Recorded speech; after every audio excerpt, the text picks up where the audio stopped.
Sempena Bulan Pemeriksaan Kesihatan Malaysia (BPKM) yang dilancarkan oleh Kementerian Kesihatan, syarikat penyedia khidmat penjagaan kesihatan bersepadu terkemuka di Malaysia, BP Healthcare, telah mengadakan karnival dan simposium kesihatan pada 15 dan 16 Julai lalu bertempat di Pusat Konvensyen Kuala Lumpur. Pada tahun ke-40 penubuhannya, kumpulan BP Healthcare kini meluaskan inovasi dan transformasinya menerusi puluhan anak syarikat dan cabang perkhidmatan kesihatan merangkumi makmal perubatan, pusat diagnostik, pusat bantuan pendengaran, farmasi, pusat ujian industri dan makanan, pusat jagaan harian dan pakar, serta pusat pergigian dan mata. Objektif kita adalah lebih kepada untuk meningkatkan lagi tahap kesihatan rakyat.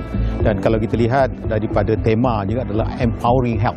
Maknanya meningkatkan lagi kita punya penguasaan rakyat terhadap kesihatan. Di mana kesihatan bukan lagi kita lihat tentang pergi ke hospital apabila telah sakit. Tapi yang penting pergi ke hospital sebelum sakit. Pergi ke klinik sebelum sakit. Iaitu kita dapatkan rawat pemeriksaan, membuat screening dan sebagainya lah bagi kita memastikan kita lebih sihat. Itulah yang akan fokus utama karnival pada hari ini yang bersekali dengan juga simposium. Jadi apa yang BP laksanakan pada hari ini adalah BP Carnival, satu perkara, dan juga satu lagi adalah simposium yang dijalankan bersekali selama 2 hari. Manakala bagi Carnival pula terbuka kepada semua. Terbuka kepada semua, sama ada kanak-kanak, orang dewasa, masyarakat umum, orang tua dan sebagainya. Di mana Carnival ini kita buka selama 2 hari. Kita buka selama 2 hari dan pelbagai aktiviti dijalankan. Termasuklah pemeriksaan kesihatan, screening, saringan kesihatan, kemudian pemeriksaan gigi, health talk, taklimat tentang kesihatan, pemakanan. Dalam penyaluran Carnival ini, BP mengutamakan konsep public-private partnership. Di mana kalau kita sebut public, tadi adalah dalam konteks ini kita ada Kementerian Kesihatan. Kalau kita lihat di sebelah kiri saya, iaitu di bahagian pameran-pameran yang dibuat, terdapat banyak pameran-pameran dari Kementerian Kesihatan, ya, dan juga Kementerian Kesihatan di peringkat ibu pejabat, Kementerian Kesihatan di peringkat negeri, dan juga peringkat kesihatan di peringkat klinik dan sebagainya. Hampir semua, semua cabang-cabang perkhidmatan daripada BP Healthcare ada di mengambil bahagian, iaitu misalnya BP Healthcare ada BP Specialist Center, kita ada wakil di sini. BP Dental Services, perkhidmatan pergigian juga ada. Dan BP juga menyediakan perkhidmatan clinical waste, iaitu perkhidmatan sisa-sisa klinikal, untuk sektor swasta, untuk klinik swasta juga terlibat di sini. Dan juga satu lagi aktiviti, satu perkhidmatan adalah persekitaran, makanan dan persekitaran, di mana kita terdapat makmal khas dan juga terlibat pada hari ini. Dan yang selain daripada itu, aktiviti lain yang besar adalah makmal itu sendiri. Harapan BP bagi penganjuran ini adalah dengan ini mencetuskan akan melahirkan lagi banyak idea-idea dan juga melahirkan semangat untuk masyarakat menjaga tahap kesihatan mereka dengan lebih tinggi, di mana mereka melihat kesihatan itu sebagai satu aspek penting, kesihatan sebagai aset dan kesihatan sebagai satu perkara yang perlu dipertingkatkan. Jadi itu sejajar dengan apa yang telah dimaklumkan oleh Kementerian Kesihatan, iaitu kalau kita lihat Kementerian Kesihatan ada satu agenda yang dipanggil Agenda Malaysia Sihat. Agenda Malaysia Sihat. Jadi program hari ini adalah selari dengan program Kementerian Kesihatan, iaitu Agenda Nasional Malaysia Sihat. Justru pada karnival dan simposium selama 2 hari ini, pengunjung berpeluang meneroka perkhidmatan yang disediakan oleh BP dengan tawaran-tawaran istimewa. Turut menyertai karnival ini dengan menyediakan kemudahan kepada pengunjung untuk saringan kesihatan, pendermaan darah dan lain-lain ialah Kementerian Kesihatan Malaysia. Selamat menyambut Hari Kebangsaan kepada semua warga Malaysia. Jagalah kesihatan. Jaga kesihatan kita, jaga kesihatan keluarga kita, dan jaga kesihatan masyarakat, dan jaga kesihatan warga Malaysia semua.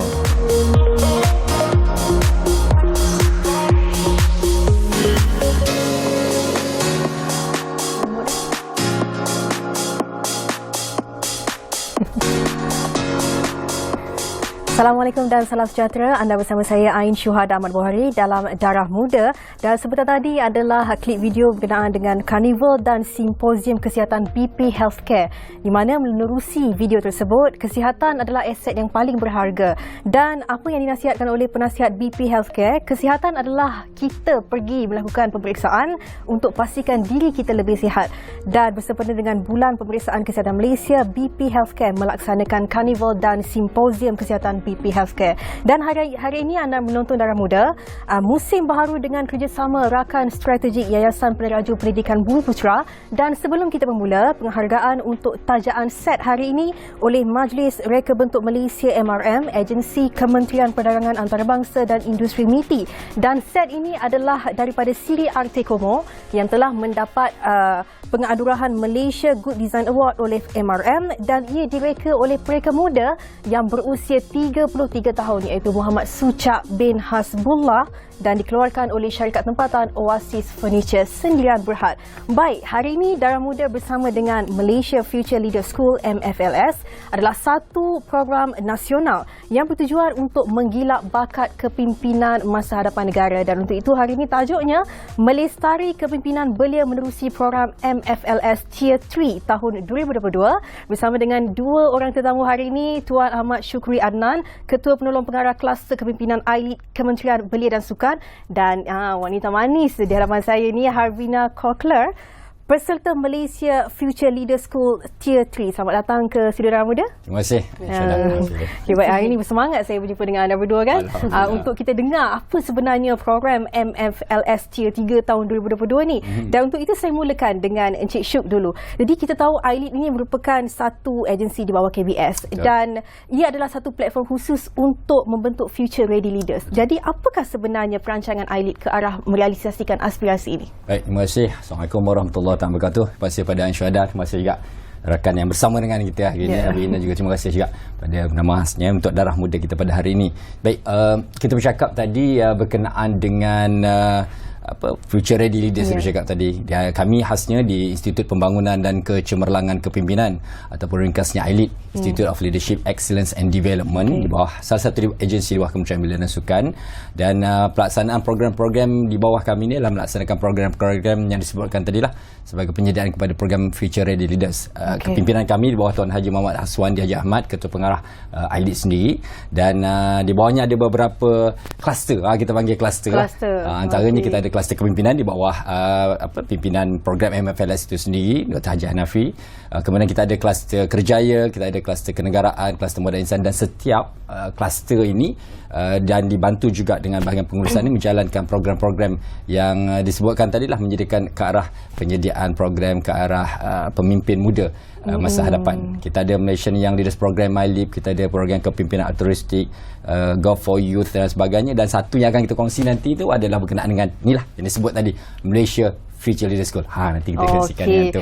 Baik, yang seterusnya, seperti kalau kita tengok tajuk ni adalah menerusi Tier 3. Betul. Jadi mesti ada Tier 1 dan Tier 2. Ada 3 fasa. Betul. Boleh Tuan kongsikan sebenarnya apa 3 fasa itu? Okey, baik. Kita bercakap tentang program Malaysia Future Leader School. Ini kita punya salah seorang yang tier 3 ini. Bercakap tentang Malaysia Future Leader School itu, ya, tier yang pertama ini kalau boleh saya katakan dia adalah pemilihan di peringkat sekolah. Ini kita bersama dengan rakan kolaboratif kita, Kementerian Pelajaran Malaysia, KPM, MARA dan juga JAKIM. Jadi pemilihan ini kalau boleh saya gambarkan beginilah, pemilihan dia daripada pemimpin-pemimpin hebat sekolah di seluruh negara ini, dipilih di peringkat KPM itu, mereka ini dipilih di peringkat sekolah, dan kemudian selected daripada yang ada ini dibawa ke peringkat tier yang kedua. So tier yang kedua ini yang kita langsungkan di pusat-pusat latihan kami, kawasan negara kami di seluruh negara, dari 17 kawasan negara. Jadi ini kita cerita sebelum pandemik dahulu, pelaksanaannya selama 10 hari. So dia ada indoor, ada outdoor, ada aktiviti yang orang kata menguji mentally and physically fit lah untuk mereka. Jadi di situ dia kena uji dan ada penilaian tertentu. So fasa pertama tadi pemilihan di peringkat sekolah, kemudian yang terbaik di peringkat sekolah seluruh negara tadi ini diangkat dan dibawa ke peringkat tier yang kedua, pemilihan yang kedua. Dan ada penilaiannya pula di situ. Ada trainer yang akan menilai dari segi kerjasama mereka. Ada 5 elemennya di situ: kepimpinan, kenegaraan, pembentukan watak dan juga jati diri, keusahawanan dan kesukarelawanan. So itu tier 2, 5 elemen di dekat situ. walaupun 5 elemen tu dah ada, belum lagi mencapai untuk membentuk future ready leader. Belum lagi ya. Itu baru tier yang kedua. Dan the moment dia masuk ataupun lanjutan kepada tier yang ketiga ini, dia buat satu lagi tambahan, dua lagi penambahan, iaitu elemen komunikasi dan juga elemen pengantarbangsaan. Dua elemen ini menjadikan lengkap 7 elemen di bawah tier 3. Dan nak sampai ke tier yang ketiga ni, yang tadi dah terpilih tadi tu, dah bagus dah terpilih. Kemudian yang terpilih ni pula nak masuk ke tier 3, ada program saringannya, ada interviewnya yang bersama kolaboratif dengan rakan agensi kerajaan, swasta, korporat dan juga NGO. Maksudnya daripada, kita katalah daripada 100,000 tadi, ada puluh ribu, 1,600 yang terpilih untuk sesi interview tu, khasnya kita kata tahun 2022, yang terpilih akhirnya untuk tier 3 tahun 2020 hanya 150. Dan one out 150 ada di studio sama dengan kita. Itu yang saya teruja bila saya dengar tadi pun, macam bestnya kalau saya dapat join kan. Tapi hari ini kita bersama dengan Harvina, antara peserta Malaysia Future Leader School tier 3, dan anda pastinya melalui tier 1, tier 2 kan. Kalau tadi yang Cik Syuk sebut tu teruja saya dengar kan. Daripada 1,600 yang pergi interview ya. Yang itu yang kira kita kata yang daripada tier 2 yang layak untuk ke pemilihan tier 3. Yang tadi ni keseluruhannya 20,000 lebih lah dia punya ni. Daripada puluh ribu pergi ke 1,600 dan akhirnya antara 150 orang itu Harvina yang berada di sini. Mungkin boleh kongsikan apa perasaan Harvina sendiri. Baik, terima kasih Ain, terima kasih juga kepada Encik Syukri. Selamat sejahtera dan salam keluarga Malaysia. Nama saya Harvina dan perasaan teruja pun ada, gembira pun ada, bersyukur pun ada.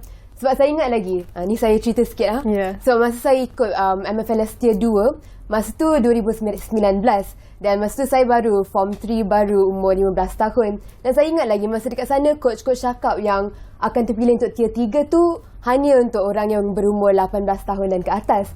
Jadi masa tu saya pun kecewa sebab saya ingat kalau macam tu memang saya tak ada chance lah untuk dapat sebab saya baru 15 tahun. Jadi masa tu saya sedihlah sikit. Tapi 3 tahun kemudian, nasib baik dan saya rasa sangat bersyukur, sangat bertuah kerana 3 tahun kemudian saya dapatlah email yang cakap saya layak untuk menyertai saringan, dan lepas saringan bersyukur sangat-sangat kerana saya dapat terpilih untuk MFLS tier 3, dan itu memang perasaan dia sangat gembira pun ada, bersyukur pun ada, dan saya rasa sangat bertuah. Impian sejak berumur 15 tahun tu. Yes, betul. Akhirnya Tuhan makbulkan, di usia 18 tahun dapat kan. Jadi apabila terpilih dan terpilih juga menjadi tetamu untuk dalam Darah Muda ni, mungkin saya nak tanya sikit tu, kenapa dia terpilih kat sini pula? Dah lah terpilih antara 150 untuk tier 3 ni. Jadi tetamu kat sini tu. Dia kalau daripada tadi kita kata 900 jadi 150, dari 150 nak pilih seorang pula kan. Itu pun sebenarnya satu cabaran saya kira. Apa keistimewaan Harvina ini sebenarnya? Satu, saya kira dari segi pelaksanaan, satu beliau pernah menjadi kitanya pengacara majlis khasnya untuk sesi perasmian bersama dengan Ketua Pengarah Elite sendiri, dan di situ kita ramai lagi lah, kita ada yang lain tapi yang terpamer di situ dari segi confidence levelnya, keyakinan dirinya, dan juga orang kata-kata bicaranya itu menggambarkan inilah cara cakap pun gemah lah tadi. Dan mungkin Cik Syuk boleh kongsikan secara jelasnya apa istimewanya tier 3 ini. Okey, kalau tadi saya kongsikan, saya gambarkan bahawa tier yang ketiga ni ada 7 elemen tadi, dan di setiap elemen-elemen ini ada pengisian-pengisian tertentu yang mana kita juga bersama dengan rakan kolaboratif daripada pelbagai agensi saya sebutkan seketika tadi. Jadi apa bezanya tier 2, tier 3 dan tier 1, 2, 3 tadi dah kita kongsikan. Dalam konsep tier 3 ini, pengisian-pengisiannya satu, dia ada juga elemen pengantarbangsaan, komunikasi dan pengantarbangsaan. So dalam pengantarbangsaan inilah juga yang sebenarnya yang memberikan orang katakan ada ruang dan juga peluang keterlibatan mereka di peringkat ASEAN. Kita sebut modulnya di situ adalah ASEAN Cultural Heritage, dan juga ada modul MFLS Go Global. Jadi kenapa hanya di tier 3? Kerana kita katakan tadi pemilihan di sini adalah mereka yang terbaik dalam kalangan yang terbaik tadi, dan memberikan ruang dan juga peluang untuk mereka meninjau negara luar, dan kemudian apa keistimewaan yang ada untuk dibawa kembali balik supaya dapat dikongsikan dengan rakan-rakan lain dan sebagainya, bahawa ini negara kita, ini mungkin negara luar ada kelebihan tertentu yang boleh kita terapkan juga bersama dengan dalam konteks pembangunan belia di negara kita itu sendiri. Baik, kalau tadi Harvina kongsikan perasaan terpilih kan, mungkin boleh kongsikan bagaimana anda boleh terpilih untuk menjadi program ni. Baik, terima kasih. Saya rasa bagi saya nilai yang memang perlu ada antaranya kepimpinan, kerjasama dengan orang lain. Tapi satu lagi nilai yang saya rasa amat penting adalah apabila kita menolong antara satu sama lain. Maksudnya dalam kumpulan ada juga orang yang malu untuk nak memberi informasi ke nak memberi pendapat. Jadi kami sebagai pemimpin perlulah memotivasikan mereka supaya mereka pun dapat menyumbang idea. Saya pada pendapat saya, itulah nilai seorang pemimpin. Bukan sahaja dapat menyalurkan pendapat sendiri, tapi dapat menolong orang lain untuk memberikan confidence kepada orang lain untuk menyalurkan pendapat mereka. Lagi satu, confidence tu memang penting. Sebab saya pun masa tier 2 adalah perasaan malu ke apa, nak menyumbang ke, nak cakap ke apa. Tapi apa yang saya memang suka tentang program MFLS ni ialah tak ada siapa yang akan buatkan kita rasa macam apa yang kita cakap tu salah. Sebab kalau kita angkat tangan je apabila kita secara sukarela, memang orang lain di sana akan memberikan sokongan, mereka akan tepuk tangan. So, jadi kita memang tak pernah rasa bahawa apa yang kita cakap tu salah. Jadi itulah yang memberikan kami confidence untuk terus cakap dan terus menyumbang pendapat. Tu nampak modul-modul dalam iLead tu menjadikan Harvina bercakap pun memang ready to be a leader lah. InsyaAllah. Baik Tuan, jadi kalau kita lihatkan perbezaan pelaksanaan tier 3 pada tahun lepas berbanding dengan tahun ini bagaimana? Kalau dapat saya kongsikan, ini adalah siri yang ketiga lah, kita katakan edisi yang ketiga pelaksanaan program tier 3. Kita bermula untuk tahun yang pertamanya pada tahun 2020. Pada ketika 2020 ialah orang kata sebelum pandemik, 42 hari non-stop program ini di Pusat Belia Antarabangsa Ceras ketika itu. So 42 hari itu bermula 31 Januari hingga 12 hari bulan Mac. Dan pada batch yang pertama itu berpeluang untuk ke program peringkat ASEAN di Cambodia, di Brunei dan juga di Indonesia. Kelebihan ketika itu betul-betul 12 hari bulan. Saya ingat lagi Jumaat, closing Sabtu, minggu depan total lockdown. Yang COVID dah mula dah ketika itu 2020.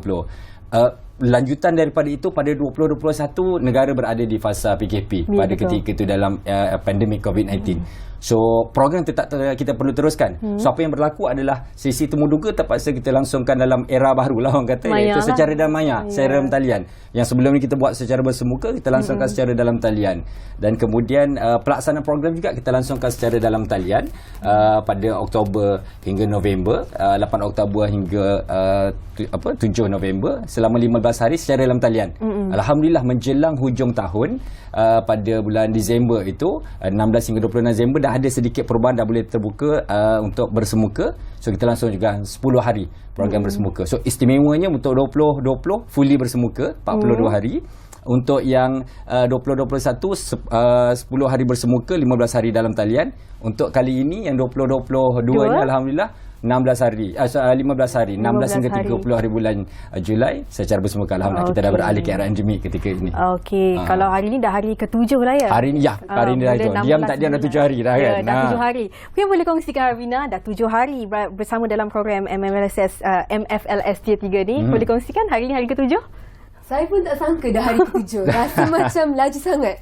Rasa macam 15 hari pun tak cukup kan? Nak juga macam tahun lepas 30 hari ke apa.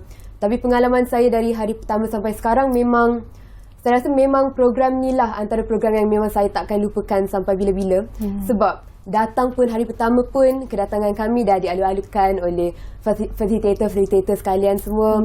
Dan untuk buatkan kawan pun sangat mudah. Saya ingat lagi, lepas tu saya balik bilik, saya call kawan-kawan saya di rumah, cakap program ni memang sangat best semua.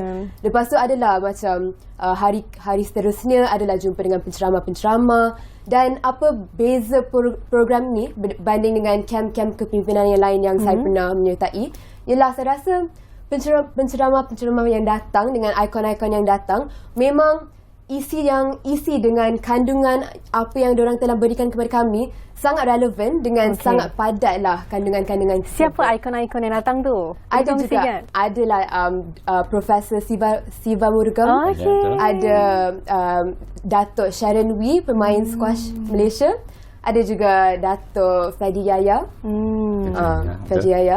dan ada juga Encik Rizal Rashid yang datang. Beliau telah memberikan cara untuk komunikasi dengan berjaya.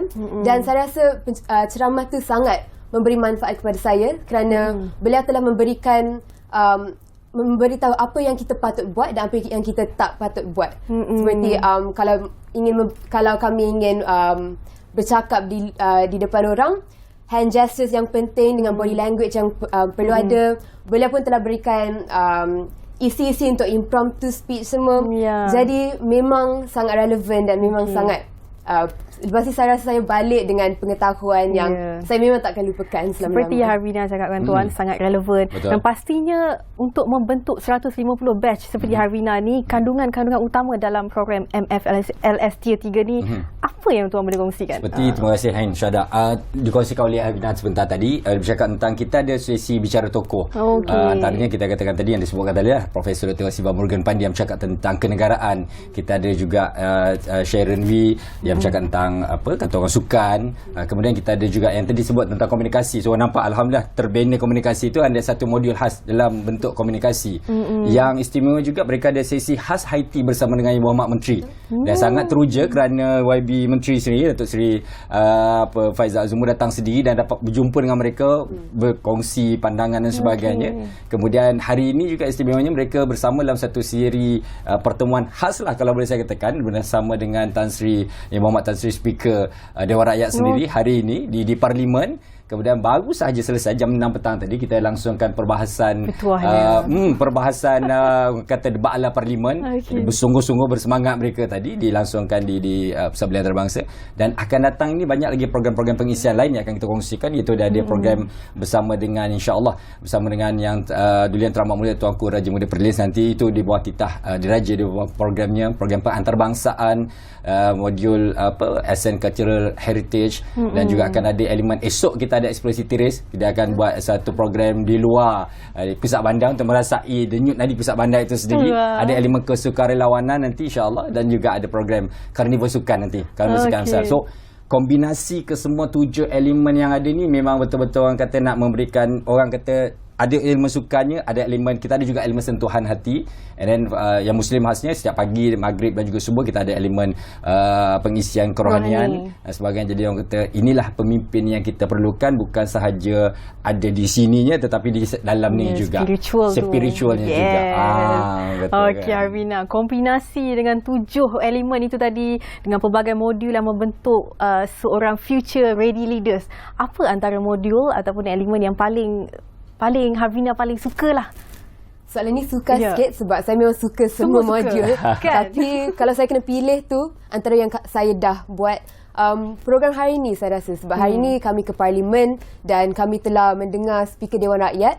Kami telah ada sesi soal selidik dengan beliau, dan itulah satu sesi yang saya rasa sangat memang relevan, dan apa yang kami dapat tu memang banyak sebab saya rasa sangat bertuah kerana dapat dengarlah pendapat beliau. Dan selepas itu, seperti yang telah dikatakan oleh Cik Syuk, lepas kita balik ke IYC, kami telah mengadakan sesi perbahasan seperti yang di Parlimen tetapi di IYC, dan inilah satu sesi yang saya rasa sangat-sangat gembira dan sangat teruja kerana saya dapat mendengarlah pendapat peserta 149 orang yang lain, dan memang saya rasa sangat bertuah sebab orang-orang ni memang pendapat diorang sangat bernas dan sangat bila saya dengar saya pun rasa sangat wow, saya adalah antara yang di sini, saya lah antara orang yang di sebelah bakal pemimpin masa depan. Betul. Jadi saya rasa sangat bersyukur, sangat bertuah. Baik, untuk akhir ni adalah akhir dah kan. Saya dengar excited ni. Jadi akhir ni mestilah harapan tuan sendiri terhadap belia pemimpin masa hadapan, khususnya bagi pelaksanaan Tier 3 ni. Baik, bercakap tentang apakah harapan khasnya saya kira daripada elit sendiri. Harapan kita adalah dengan adanya program sebegini rupa dan juga pelbagai program lain yang dilangsungkan oleh elit sendiri adalah untuk memberikan satu mekanisme membentuk jati diri sebagai seorang pemimpin yang akan membentuk hari ini dan juga membentuk negara pada masa akan datang dalam antarbangsaan dan sebagainya. Saya suka memetik kata-kata yang disebut oleh Tuan Haji Muhammad Aswandi Haji Ahmad, Ketua Pengarah elit sendiri, yang bercakap pemimpin yang hebat ini adalah yang berupaya melahirkan lebih ramai pemimpin.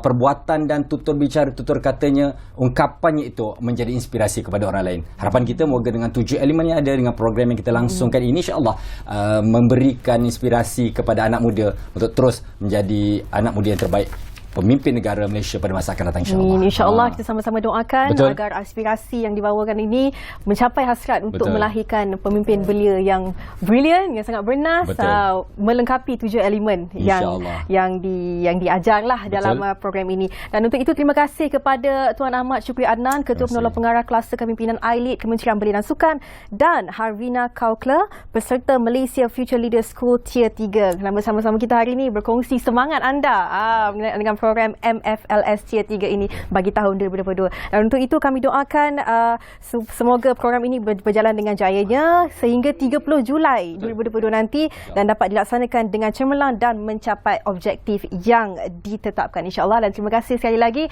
Dan untuk itu teruskan bersama dengan Darah Muda musim baru ini setiap Isnin dan Jumaat 8.30 malam di Bernama TV. Itu sekian daripada saya, Ain Syuhada Ahmad Buhari. Assalamualaikum dan salam sejahtera.